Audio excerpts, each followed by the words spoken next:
those of us born into Generation Z, those of us born after the year 1997, we have seen continued growth and development in almost all the goods and services we use each day. For instance, this laptop here has 250 times the random access memory of my first computer built in 1998. We can now travel to almost any point on Earth within a day at a fraction of the price it would have cost our grandparents back in the 50s, and thanks to the development of safe, genetically modified crops, global famine may soon be a thing of the past. Though there is one industry that hasn't changed since it was introduced to what aerodynamics was back in the 80s, and that is the automotive industry. So, hello, my name is Harry Main, for those of you who don't know me, and my project for my Science Baccalaureate is Alternative Automotive Power Sources, What Will Power the Future? So I'll just move on to my actual introduction now. Oh, first, learning intentions. If you want to see them, have a look. Fun fact, when I was writing these, I realized that I'm no longer a child. So, yes, that was rather soul-destroying having to write these. Okay, moving on. In the 19th century, the horse dominated the short-haul transport market, whilst the newly invented train dominated the long-haul market. These were the days before truly personal travel, and if you wanted to get somewhere, you essentially had to choose between walking there or having to pay a large ransom to hire a horse, pay a large fine to hire a horse, and then go there. The horse essentially served the role of bus/van, as personal vehicles were only used by the super rich. So as you can see here, this is one of Edinburgh's early trams, still horse-hauled. But the primary problem caused by these were waste. The average horse produces about 9.1 kilograms of, how should I say this, solid waste per day, which soon ended up causing crises like this. This is the New York horse manure crisis of 1893, and I swear this is a real thing. Essentially, there was little to no government oversight on how much waste horses produced and how they could clear up after it, and it caused a public health crisis. It also caused the city to stink for about a decade, so yeah. So at this time, notable futurists and inventors were trying to find a replacement for the horse, thanks to events like these, and they came up with a few ideas. The first idea was making an automaton of a horse and powering it by a steam engine. However, this was a bad idea because firstly, automatons were really clanky at the time and couldn't really walk, and secondly, if you put a steam engine in a tiny enclosure, it has a habit of exploding. The next thing that they did was making the steam car, which was essentially a steam train with tires, and it was slow and also had a habit of exploding. So soon after this, this takes me on to a notable Aberdeen-based inventor, Robert Anderson, who has been pictured here, not the guy behind his arm, who has been said to be one of the first people to invent the electric car. As you can, as at the time of its development in the 1830s, about 9 different people invented the electric car. So I'm just saying this guy is because he's Scottish and national pride. So this isn't the actual car I invented, this is him in his later life, but the original prototype he made was capable of going about 20 miles per charge, significantly longer than most of the other vehicles at the time, and it was capable of going relatively fast with relatively good efficiency. However, as it was just a proof of concept and didn't have rechargeable batteries, he had to throw it away after 20 miles, so it wasn't particularly cost effective, but as a proof of concept it worked. And this moves us on to the father of electrical engineering, Nikola Tesla, who invented this, the articulated current electric motor, in 1882. This allowed for increased performance with electric vehicles, allowing them to go past the standard milk float pace that they were going at the time. And this also allowed the electric car to reach peak 28% market saturation by 1900. However, this was short-lived. Thanks to the development of the internal combustion engine in around the same time, notable cars such as the Ford Model T and the Volkswagen Beetle set public trends that favoured the combustion-powered vehicle, and eventually government favoured infrastructure that allowed only for combustion-powered vehicles to use them. So for the next 50 years, the development of the electric car was very intermittent, if not non-existent. In the 1950s, several weird concepts were thought up, including this, the Ford Nucleon, It combined the two of the most 50s ideas out there: nuclear reactors and cars. You can guess it didn't work. Imagine rear-ending one of these. It would be horrific. Another thing which caused people to really consider electric cars again was the 1973 oil crisis. Essentially, at this time, America entered into several wars in the Middle East, which caused the price for oil to skyrocket. And it wasn't helped particularly by the fact that cars at the time were very inefficient and not that aerodynamic. I mean, if you look at a car from the early 70s, it makes a cardboard box look aerodynamic. It isn't particularly good. So at this time, several companies looked into ways of increasing the efficiency of standard cars. And they didn't look at electrics at the moment because battery technology was still rather bad. I mean, you could recharge batteries now, but it was still not sufficient enough to give you a long range. So they came up with this, a regenerative braking system. As a lot of you know, the principle of an electric motor is essentially if you run a current through a coil of wire around a magnet, it produces momentum, and that this can work in reverse. If you run momentum around a coil of wire around a magnet, you generate a charge. So by using an electric generator / motor on the drive shaft of a car, you can save the energy used by decelerating and redistribute it during acceleration to allow for significantly lower energy requirements and significantly higher fuel efficiency. This was popularized by the early hybrid cars at the time, and is now used in pretty much every electric car on the market. So this moves us on to the first modern electric car. Commissioned by the Californian state government in 1996, the General Motors EV1 was designated to be one of the first highway-capable cars capable of traveling over 140 miles. It was well loved by all who owned it, and it was projected to make up 2% of state traffic by 2002 and 10% by 2003. Sorry. However, this was cut short. Like all good ideas, it never made a profit. So General Motors cancelled the project in 2002 with only 1,117 made. All but one was deactivated, and those who couldn't sell their cars to private museums essentially had their cars scrapped. And the only current working one only exists in the Smithsonian Museum in Washington, D.C.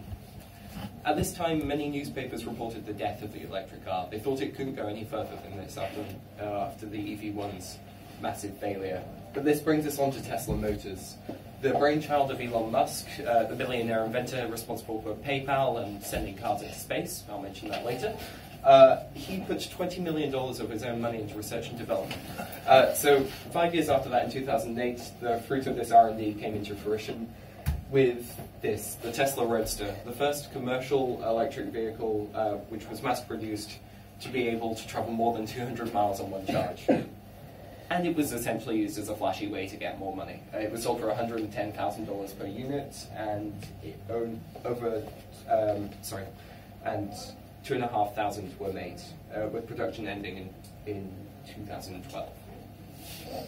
So this went into more research and development and led to them launching their first kind of normal-ish car for relatively rich people, which was the Tesla Model S, which soon became the world's best-selling car in both a global market and in the UK market.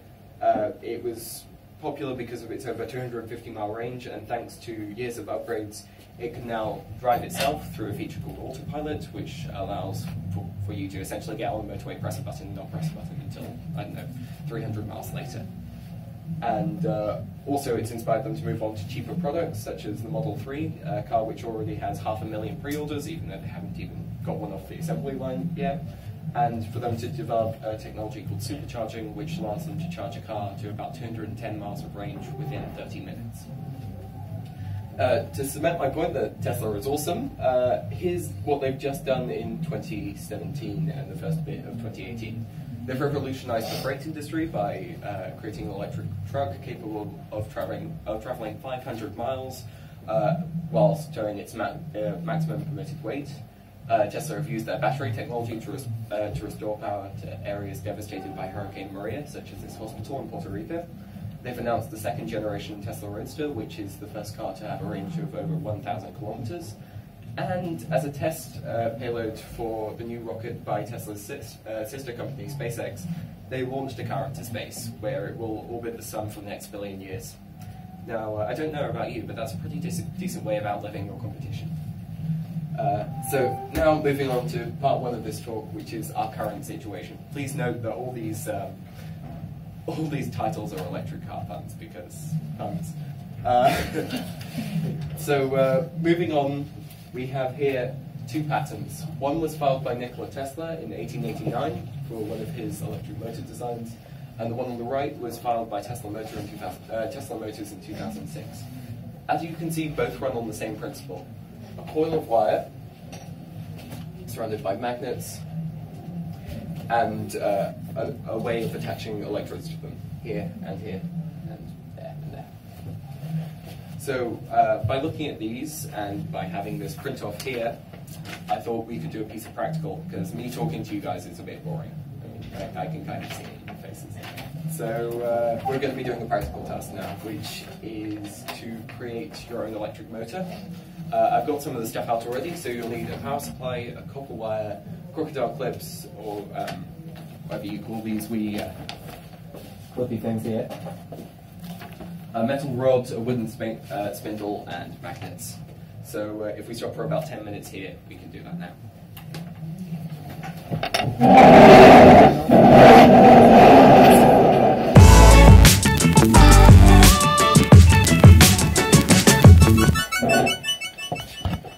To try and find people's opinions about electric vehicles, I also did surveys. I chose to sample 3 demographics: pupils at the school, teachers at this school, and adults I know. So for instance, as an example question, I asked them, do they currently drive? And I got this as the answer, which is pretty as expected. Our age group don't really drive, adults do. This was essentially just used as a test slide. So next, to see if anyone had actually adopted electric vehicles, I asked them if they do drive, what is their car's fuel source? And I got this. So as you can see, pupils essentially, it's either they don't drive or they drive diesel or petrol. Same can be said with teachers. However, I think there's one who drives a petrol-electric hybrid, and with the adults sampled, about 3 or 4 drive electric, and 1 or 2 drive with diesel-electric. To see if their normal daily routines are compatible with electric vehicles, I asked how long their commute was, and as you can see, all these were under 30 miles each way. However, a 60-mile round-trip commute is, well, this question is kind of a trick question, because a 60-mile round-trip commute is available with pretty much every electric vehicle on the market, even the really, really bad ones. And especially if you have a charger at work, it's significantly easier. Next asked, would they consider buying an electric car in the next 5 years? And as we can see from here, it was quite an even split, with adults and teachers favouring buying an electric vehicle, but pupils favouring not doing it, which is, it makes sense. Most people for their first or second cars buy second-hand, and there aren't that many electric vehicles on the market, at least the second-hand market at the moment. Next, to see if they had any brand preferences, I asked if they were to buy an electric vehicle, which manufacturer they'd buy from, and I got this. So as we can see, the luxury brands such as BMW and Tesla are favoured over more standard brands who make electric vehicles such as Nissan and Toyota. For the last couple of questions, I asked them what they thought the primary selling point of electric vehicles were. And as we can see from here, this group seems to be very environmentally conscious for wanting a lower environmental impact, but also probably due to the recent financial situation that the pound has been going through, they seem to be interested in the cost as well. And as it's lower for electric vehicles, that seems to be one of the reasons why they favour it. Afterwards, I asked the opposite, which is what they thought is the biggest deterrent from buying electric vehicles, and I got this. So the primary thing is range anxiety, which is essentially the fear of running out of charge. And I will go into explaining why I don't think this is as much as an issue as people think it is in later parts of this talk. Also, lack of charging infrastructure is up here, which I'll also go to explain why I think it's a non-issue. Finally, well, as the final 2 questions, I asked them if their fuel prices would be more expensive or cheaper than running with an electric vehicle. So first I asked what their fuel price was, and I got this. So as you can see from the graph, it favours the more expensive end. I didn't go into specific numbers because people are a bit weird about giving specific numbers of how much they spend on stuff. And then afterwards I asked the price of electricity, and as you can see from this graph, it favours the centre. So therefore, guessing by the answers that people gave on this, you can suggest that people would save money by going electric, at least on running costs. And then here are a few comments that I got from the surveys. One of them was, by using an electric car, aren't I just moving the combustion of fuel from my car to a power plant? There's kind of two answers to this. Short answer is yes, but essentially, you guys, especially you guys who take chemistry, know that when you increase the temperature that something reacts at, the more efficient it is. And the average fossil fuel power plant burns at something like 3 times the temperature of the inside of a car. And also, a lot of one thing that people seem to forget about this is we live in Scotland, a country that produces about 70% of energy from renewable sources. So it would be there would be a significantly lower amount of fuel burned if you switched. After this person said that they were worried about infrastructure and technology not being mature enough.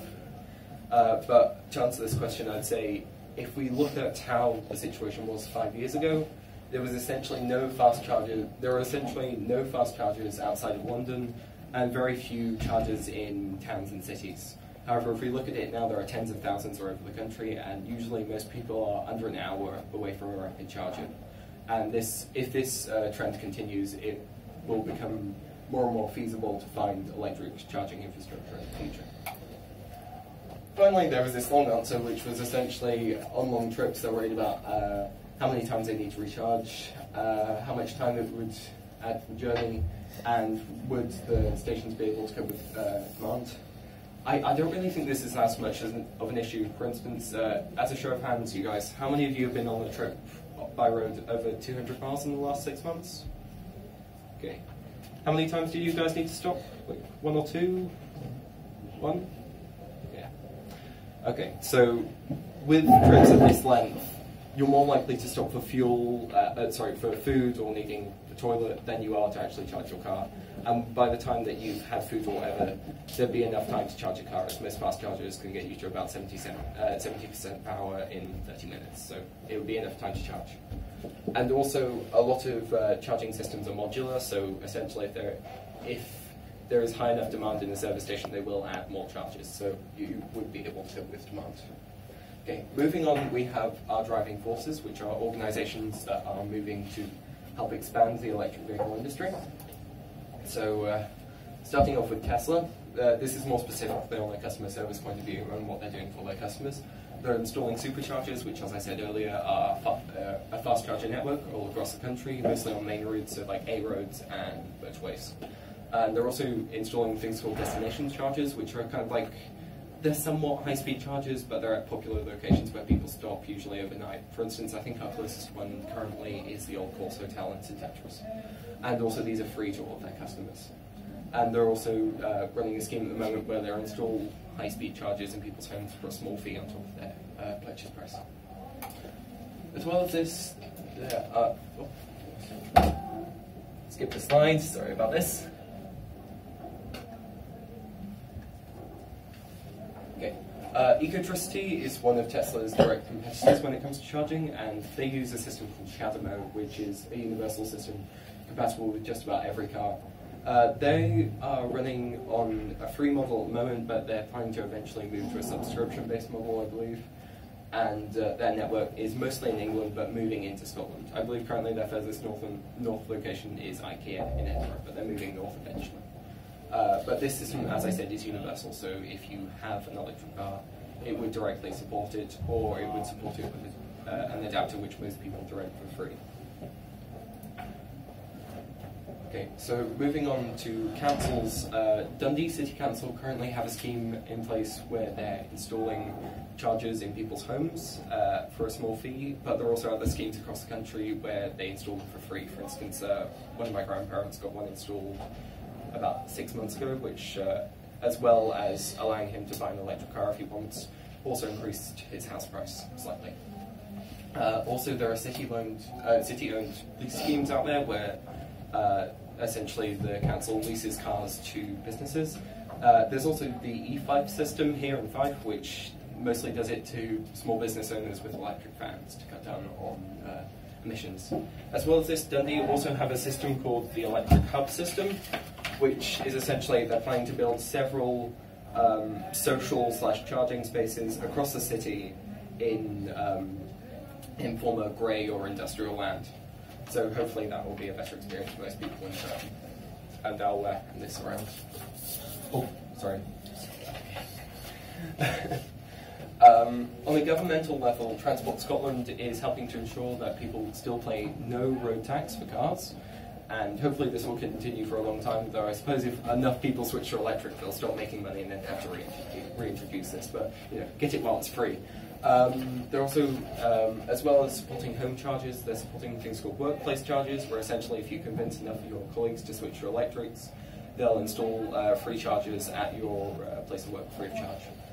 And finally, they're supporting legislation to permit more electric taxis on the road. I think currently they have a guideline of something in the range of 60% of taxis should be electric, and they're hopefully making that law sometime around 2020. It's currently a guideline which a lot of people are adhering to. Talking about electric taxis, I recently did an interview with a guy called William Rattery, who's the head of Tim's Taxis in Dundee, formerly called 203020. Even though they've been operating since 2001, they switched to electric taxis in 2012. They currently have a range of about 40 Nissan Leafs, and they're one of the first people north of the border to switch over. Their customers really like the switch. They say it's nicer to have quieter cars to do work in the back of, but also they're a bit nippier, so it's better if you need to get around places quicker. Thanks to a partner scheme they have with Nissan, all their maintenance is done in-house, which significantly decreases the price compared to going to a third party to get repairs. But the guy I interviewed also said that mechanical repairs are significantly less common with electric vehicles due to the fact that a combustion vehicle may have 18,000 moving parts and an electric car would only have about 18.